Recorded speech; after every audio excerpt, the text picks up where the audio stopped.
உங்களுக்கு திடீர்னு junk food சாப்பிடணும்னு தோணுதா? அது நீங்கள் இல்லைன்னு சொன்னால் உங்களால் நம்ப முடியுமா?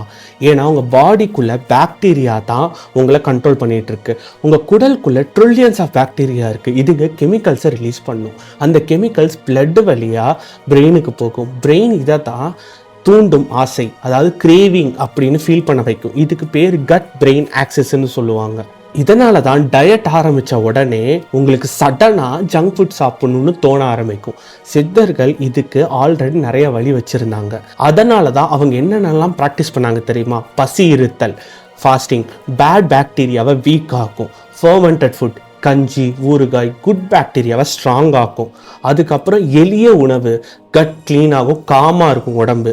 டைமிங் கண்ட்ரோல் பண்ணாங்க, நேரம் பார்த்து சாப்பிடுதல், டைஜஸ்டிவ் ஃபயரை பேலன்ஸாக வச்சுருந்தாங்க. அவங்க சொன்னது, உடம்புக்குள்ளே இருக்கிற உயிர்கள் சமநிலையாக இருந்தால் தான் ஆரோக்கியம் நிலைச்சிருக்குன்னு சொன்னாங்க. அதனால் நீங்கள் சாப்பிட்றத நீங்கள் டிசைட் பண்ணுற மாதிரி தெரியும், ஆனால் சிக்னல் வேறு இடத்துல இருந்து வருது.